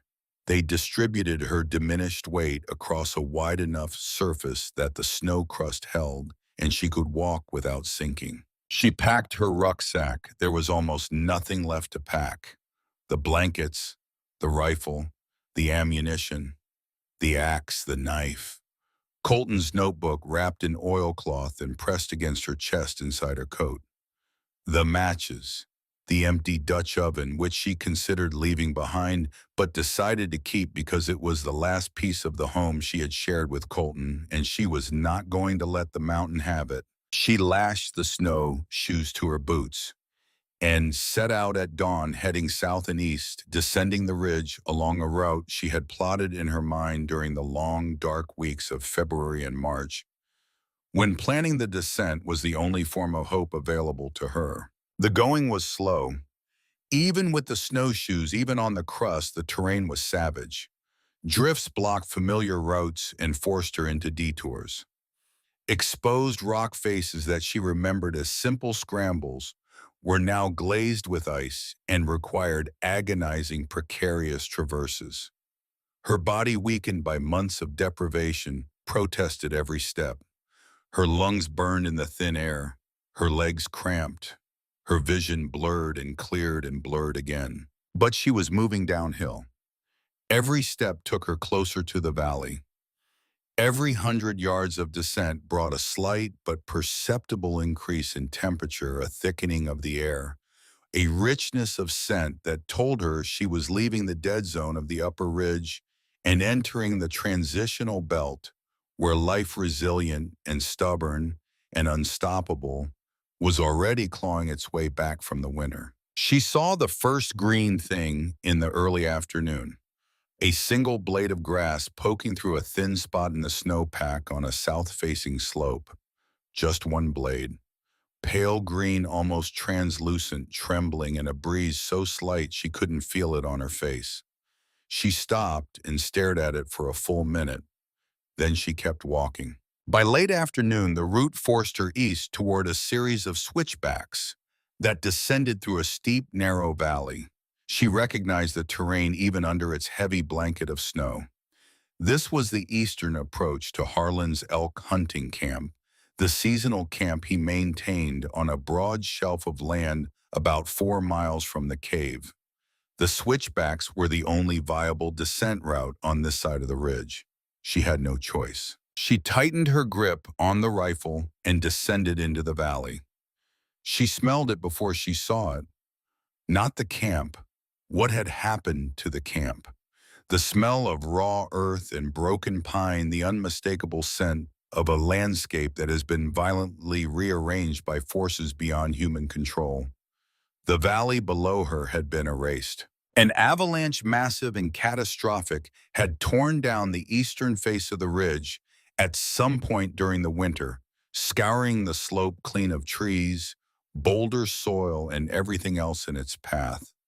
The debris field was enormous, stretching a quarter-mile across the valley floor, a chaotic jumble of shattered timber, displaced rock, and compacted snow that looked like the aftermath of an explosion. Harlan's hunting camp had been directly in the path. She found the truck first. Harlan's rusted Ford pickup was crushed beneath a fallen ponderosa pine. The cab was flattened to half its height. The windshield was gone. The truck bed was twisted and buckled, the metal torn like paper. She kept moving through the debris field. A corner of olive drab canvas protruding from a drift was the only marker of the tent. She dug with her hands, pulling away layers of compacted snow and ice, and cut open the entrance flap with her hunting knife. Harlan Mercer was inside. He was curled on his side in the fetal position, his knees drawn up to his chest, his arms wrapped around himself. His heavy canvas jacket was zipped to the chin. His felt hat was still on his head. His eyes were open. He had not died quickly. The avalanche had not killed him directly. The tent had been buried but not crushed. Harlan had survived the initial slide. He had survived it and found himself trapped, sealed beneath tons of snow in a space no larger than a coffin, with no light, no warmth, and no way to dig himself free. He had died the way he had intended Alara to die, slowly, in the cold, in the dark, alone with the knowledge that no one was coming and that the decisions he had made were the direct, unbroken cause of his destruction. His face confirmed it. The expression frozen onto his features was not the peaceful mask of a man who had simply gone to sleep in the cold. It was terror, raw, unprocessed terror, locked permanently into the muscles of his gum and the corners of his eyes, the face of a man who had been fully conscious and fully aware as the cold took him, degree by degree, in a darkness so complete it might as well have been the inside of his own grave. Alara looked at him for a long time. She waited for something, triumph, satisfaction, the fierce hot rush of vindication that she had imagined during those long nights in the cave when hatred of Harlan Mercer was the fuel that kept her internal fire burning when the real fire burned low. It didn't come. What came instead was an emptiness so vast it echoed. She looked at the frozen body of the man who had destroyed her life, and she felt nothing. Not pity, not rage, not justice, just a hollow, exhausted recognition that the mountain had settled the account in its own way, on its own terms, with its own brutal arithmetic, and that the balance sheet was closed. She turned away from the body and surveyed the wreckage of the tent. Scattered around the collapsed interior were the remnants of his camp. Bottles of whiskey, most empty, a box of rifle cartridges, a kerosene lantern crushed flat, cans of beans and tinned meat, several of which had burst in the cold. And beneath his arm, clutched against his body as if he had been holding it when the avalanche hit, was a heavy iron lockbox. Alara pried it from his frozen grip. She set it on the snow and struck the padlock 3 times with a rock. On the third strike, the hasp snapped and the lid popped open. Inside were 3 things. The first was money. Bundles of cash, wrinkled and damp, but intact. The second is a leather folder. Inside was the original deed to her property, not a copy. The original signed by the county registrar in 1948, recording the sale of 40 acres and structures thereon to Colton James Mercer for the sum of $800 paid in full. Harlan had kept it, of course he had. Destroying it would have been the smart move, but Harlan was a man who understood leverage, and an original deed was leverage of the highest order. The third item was a ledger. Small leather-bound, the pages filled with Harlan's heavy right-handed script. She opened it and began to read, and with every page she turned, the emptiness inside her was slowly replaced by certainty. The ledger was Harlan's insurance policy, a meticulous, dated, comprehensive record of every corrupt transaction he had conducted with Sheriff Dale Perkins over the past 4 years. Dates, amounts, purposes, every bribe, every favor, every instance of the law being bent or broken in exchange for cash. $40 to Perkins in June 1950 for ignoring a timber theft complaint from the Gustafson family. $60 in September 1950 for losing a drunk and disorderly report. $100 in March 1951 for suppressing an assault charge.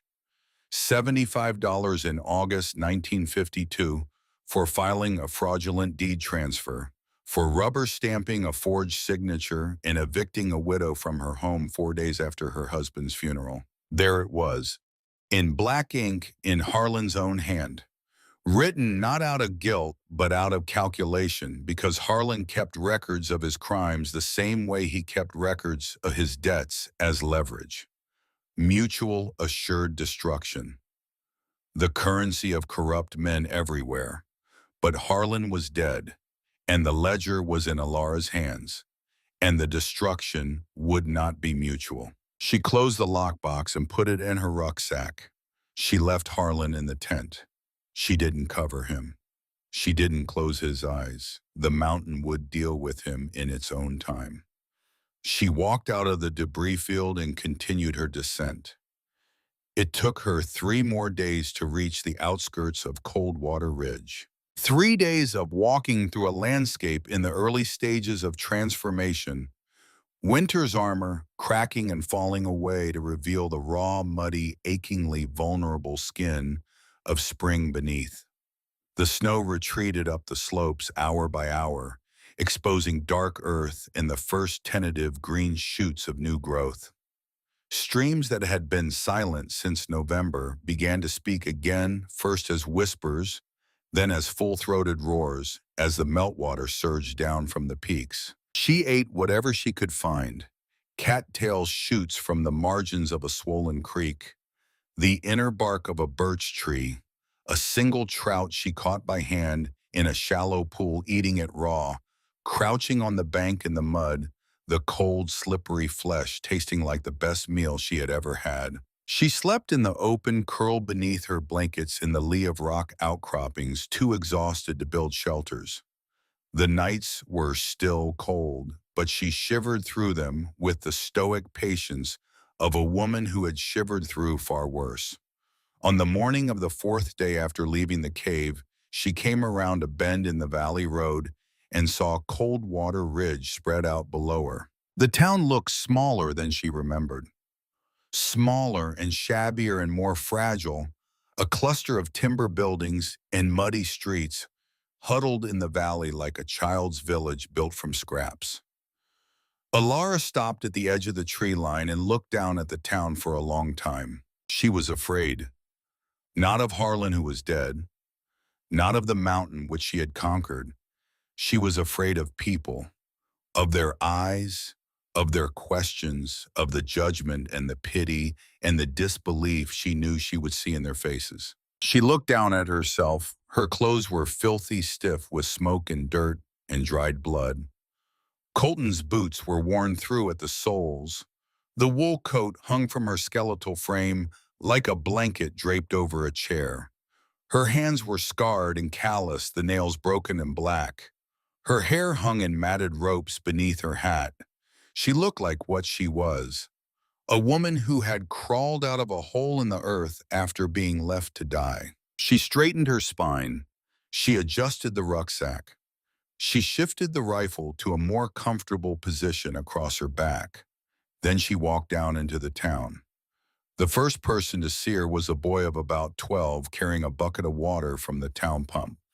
He stopped mid-stride and stared at her with an expression of pure, uncomprehending shock, his mouth hanging open, the bucket tilting and sloshing water over his boots. The second person was a woman she recognized as the wife of one of the mill workers sweeping the front steps of a boarding house.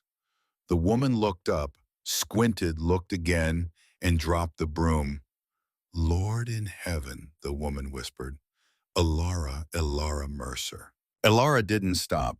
She kept walking, her snowshoes leaving wide, strange tracks in the mud of the main street, her eyes fixed on the building at the far end of town, the post office, where the telegraph was, where official business was conducted in Coldwater Ridge, because it was the only building with a direct line to the county seat. Doors opened as she passed. Faces appeared in windows. She could feel the town's attention converging on her like heat from a lens, and she heard the whispers start rolling ahead of her down the street like a wave. "That's the Mercer widow." "Can't be. She went up the mountain in October. She's dead." "She's walking right there. Look at her. Look at her face." She climbed the steps of the post office and pushed open the door. The room inside was warm and smelled of wood smoke and ink. The telegraph machine sat on a desk against the far wall, silent. A pot-belly stove glowed in the corner. Behind the counter, the postmaster, a thin, nervous man named Eddings, was sorting mail into wooden cubbies. Two other men were in the room. One was Judge Leland Callahan, seated in a straight-backed chair near the stove with a mug of coffee in his hand. He was 63 years old, lean and sharp-featured, with the careful, deliberate manner of a man who had spent his life weighing evidence. He came through Coldwater Ridge once a month on his circuit, and by the grace of whatever God still paid attention to this corner of the world, this happened to be his day. The other man was Sheriff Dale Perkins. He stood near the window with his arms crossed, his hat tipped back on his head. He was a soft man, soft in the belly and soft in the chin, and soft in the place where a man's moral center ought to be.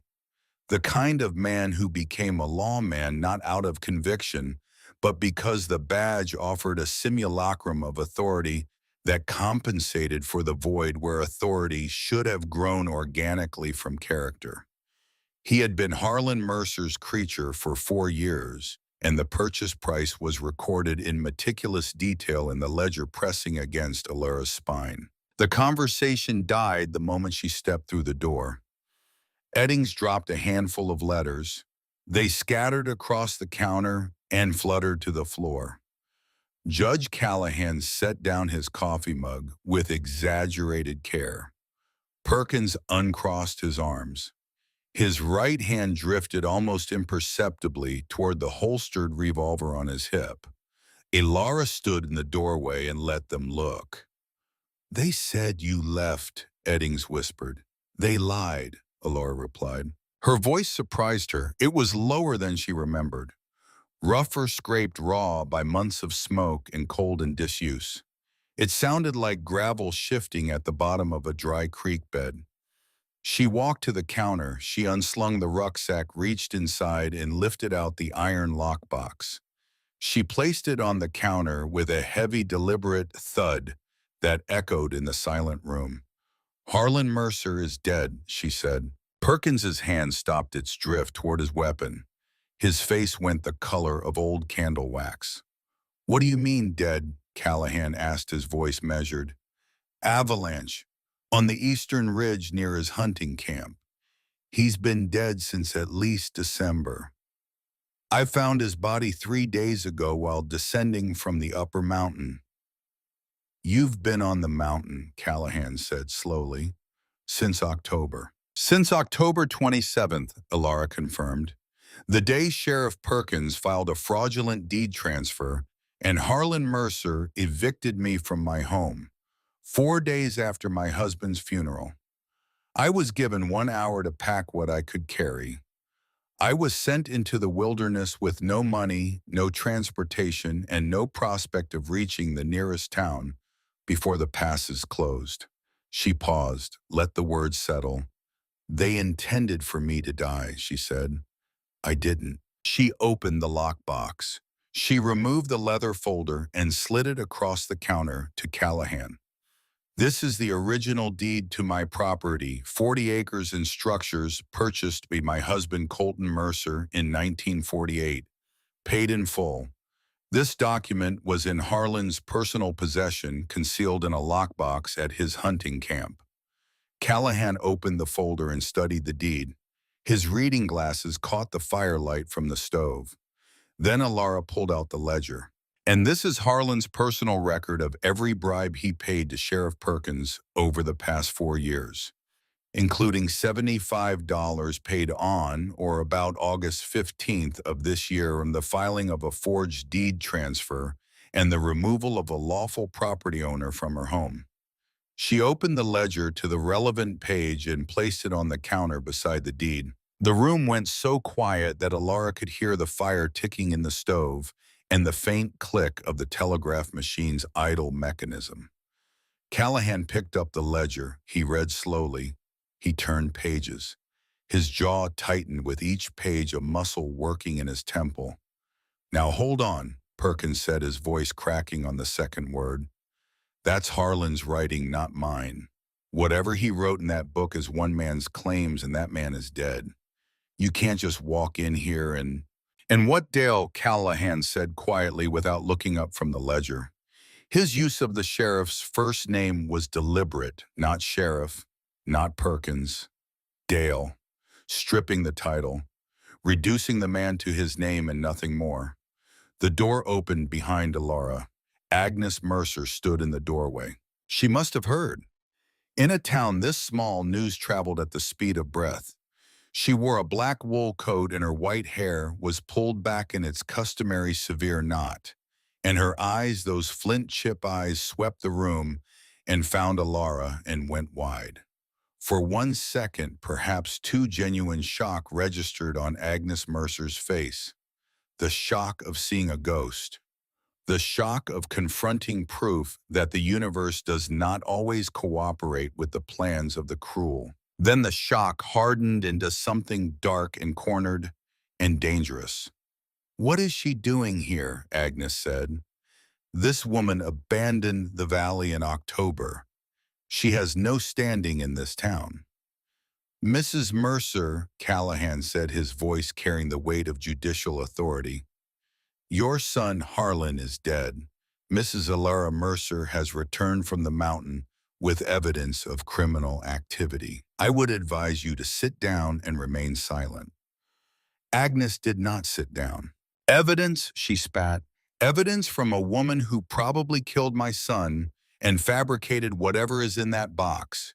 She had every reason to want Harlan dead. She's a murderer, Leland. Arrest her. She pointed at Alara with a finger that trembled not from fear, but from fury. A murmur ran through the room. Others had followed Agnes in. A knot of townspeople now filled the doorway and spilled onto the porch. She's right, a man's voice said from the back. How do we know she didn't kill Harlan up there and make up this whole story? Another voice, a woman's. She had the motive. Everyone knows Harlan took her land. The murmur grew louder. Uncertainty was tipping towards suspicion, and suspicion in a room full of people who owed debts or feared the Mercer name could tip toward hostility in a heartbeat. Perkins saw his chance. He straightened. Judge, I think we need to take Mrs. Mercer into custody until we can investigate these claims properly. For her own safety, of course. Callahan looked up from the ledger. He was one man in a room that was growing crowded and restless. The door opened one more time. Walt Gunderson stepped inside. He was 70 years old and looked every day of it. His shoulders were stooped. His hands, twisted by decades of arthritis, hung at his sides like gnarled roots. He wore his store apron stained and worn, as if he had walked directly from behind his counter to this room without pausing to remove it. under his right arm, held with the casual familiarity of a man who had grown up in a time and place where firearms were tools rather than symbols, was a double-barreled shotgun. He didn't point it at anyone. He didn't need to. He simply held it and walked to the counter and set it down beside the lockbox with a solid wooden thud that silenced the room more effectively than a shout. "I was there," Walt said. His voice was quiet, not dramatic, not angry, just quiet and steady and absolutely certain. "I was standing by the spruce tree at the end of her driveway on October 27th when Harlan Mercer and this sheriff and Agnes Mercer drove that woman off her own land with a piece of paper that wasn't worth the ink it was printed with. I watched her walk into the timber, pulling a cart with everything she owned in the world, which wasn't much because they didn't let her take much. I watched her go, and I didn't say a word, and I didn't lift a hand, and I have carried the shame of that silence every single day since." He looked at Agnes, then at Perkins, then at the faces crowding the doorway. "I've been silent all winter," he said, "not one more day." The room shifted. Alara could feel it, a physical change in the quality of the air, like the moment the wind shifts before a storm breaks. The uncertainty in the townspeople's faces began to crystallize, not into suspicion of Alara, but into recognition. Recognition of what they had allowed to happen, what they had turned away from, what they had permitted by their silence. Callahan closed the ledger. He removed his reading glasses and placed them carefully on the counter. He looked at Perkins with an expression that contained no anger, no contempt, only the cold administrative finality of a man performing a duty he had performed many times before. "Dale Perkins, remove your firearm and place it on the counter. You are under arrest on suspicion of fraud, corruption, and conspiracy in connection with the wrongful dispossession of Alara Mercer's property." Perkins opened his mouth, closed it, opened it again. He looked around the room, searching for an ally, a sympathizer, anyone who might intervene. He found no one. Even the men who had muttered suspicion moments ago were looking at the floor. Perkins unbuckled his gun belt. It hit the floor with a dull, leathery thump that sounded to Alara like the closing of a very old, very heavy door. "Agnes Mercer," Callahan continued, "you will remain in this office until I can arrange for a deputy to escort you to the county seat. You will be charged with conspiracy and complicity in the fraudulent eviction of your daughter-in-law." Agnes's face contorted. The mask of cold control she had worn for 61 years cracked down the middle, and what emerged was the helpless, snarling rage of a woman who had built her entire life on the principle that strength entitled you to take what you wanted, and was now discovering too late that the principle was a lie. "You can't do this," she hissed, her voice rising to a shriek. "I am Agnes Mercer. My family built this valley. You cannot drag me out of this town like a common criminal on the word of a waitress from Ohio." "I'm not doing it on her word, Agnes," Callahan said, tapping the ledger. "I'm doing it on your son's." Two men from the crowd stepped forward and took Agnes by the arms. She fought them. She cursed. She called Alara a name that made even the roughest loggers in the room wince. She was still cursing as they led her down the street toward the single jail cell at the back of the sheriff's office that her own money had helped build. Alara didn't watch her go.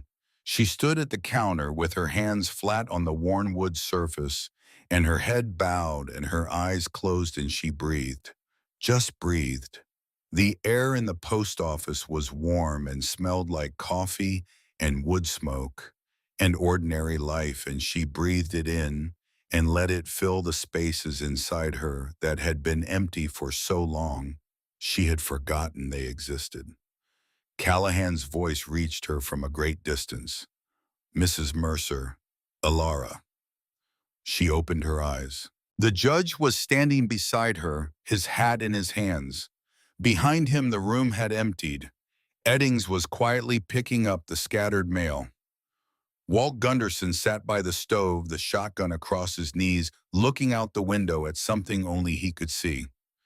"I need to take your statement formally," Callahan said, "and we'll need to send a party up the mountain to recover Harlan's body. But that can wait. Right now, I think there's somewhere you need to be." He reached into his vest pocket and produced an iron key. Alara recognized it immediately. The key to her cabin. The same key she had hung on a nail by the front door 3 years ago, the day she and Colton had moved in. "The property is yours," Callahan said. "Legally, it was always yours. The fraudulent transfer will be voided by the county clerk's office by the end of the week, and the funds in that lockbox will be held as restitution pending a formal hearing, but I don't anticipate any difficulty in having them released to you." He pressed the key into her palm and closed her scarred fingers around it. "I need to ask you something, and I hope you'll forgive the impertinence," Callahan said. His judicial composure had slipped just slightly, and beneath it, Alara glimpsed something that looked like awe. "How in God's name did you survive up there?" Alara looked down at the key in her hand. She turned it over, feeling the cold, familiar weight of the metal against her calloused palm. Such a small thing, an inch of iron. The difference between having a home and having nothing. She looked up and past the judge through the window of the post office, past the rooftops of Coldwater Ridge, past the dark timber of the valley up to the peaks of Blackwood Ridge, where the snow still clung to the stone like a white crown against the blue sky. The mountain where she had been sentenced to die. The mountain where she had refused. "I didn't survive it, Judge," Alara said softly. "I conquered it." Callahan nodded slowly. He didn't fully understand what she meant. He couldn't. No one who hadn't been inside that cave, inside that darkness, inside that silence could fully understand. But he heard the truth in her voice, and he accepted it the way a good judge accepts testimony that is beyond his personal experience, but clearly, unmistakably authentic. "Let me drive you home," he said. They drove in silence up the dirt road. The mud was thick, the ruts deep from the snowmelt.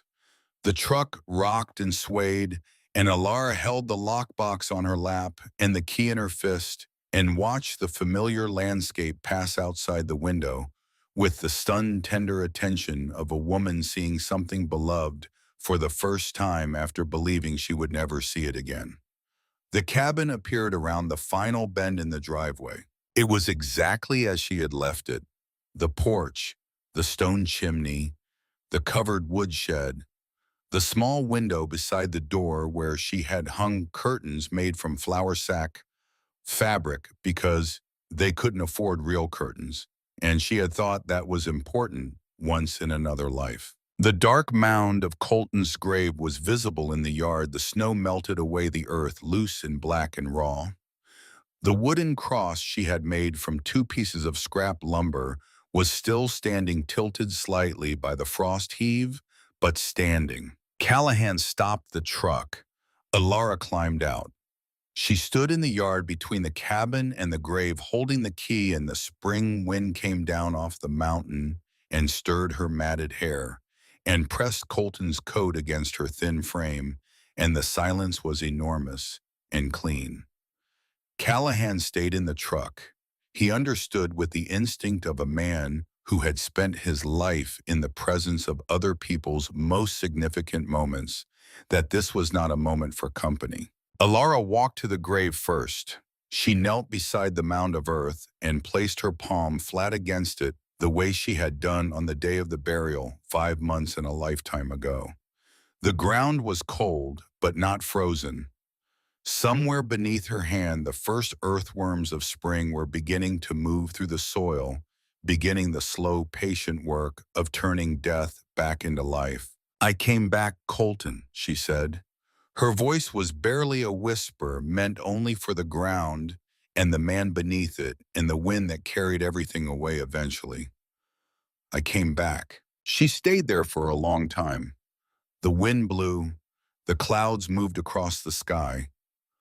A meadowlark sang from the fence post at the edge of the property, its bright, cascading melody, the first bird song Alara had heard since October, and it pierced something inside her that she had kept sealed and protected throughout the long winter, and the tears finally came. Not the tears of grief. Those had been spent months ago, burned away in the cave along with everything else that was shoved and expendable. These were different. These were the tears of a woman who had walked through the fire and come out the other side and was only now in the safety of her own yard, allowing herself to feel the full staggering weight of what she had endured. She cried until she was empty. Then she wiped her face with the back of her scarred hand and stood up and walked to the cabin door. She put the key in the lock. It turned smoothly, the mechanism still sound, and the latch clicked open with a small, precise sound that was to Alara Mercer the most beautiful sound in the world. She pushed the door open. The cabin exhaled, a breath of stale, cold air carrying the ghost scent of cedar shavings and coffee and pine resin, and the faint, fading, impossibly precious smell of the man who had lived here and loved here and died too young. She stepped across the threshold. She set the lockbox on the kitchen table. She hung the rifle on the rack above the mantel in the exact spot where Colton had always kept it. She placed his notebook on the nightstand beside the lamp, where he had always written in it. Then she stood in the center of the room in her home, and she looked around at the walls she had built with her own hands, at the fireplace where she had read books by lamplight, at the kitchen where she had cooked meals and laughed and planned a future that the mountain had tried to take from her and failed. She walked to the front door and looked back at Callahan still waiting in the truck. "Thank you, Judge," she called out. "I'm home now." Callahan tipped his hat, started the engine, and drove away. Alara closed the door. She crossed the room to the wood stove and opened it and laid kindling and struck a match, and the fire caught and spread, and the warmth began to build. And for the first time in 6 months, Alara Mercer was warm in a place that belonged to her. She pulled Colton's chair close to the stove. She sat down. She closed her eyes. Outside, the spring wind moved through the valley, carrying the sound of water running over stones and birds singing in the trees and the slow, steady heartbeat of a world coming back to life. And inside the cabin by the fire, in the chair that still held the shape of the man she loved, a woman who had been cast into the cold and refused to die, sat quietly and listened to the sound of home.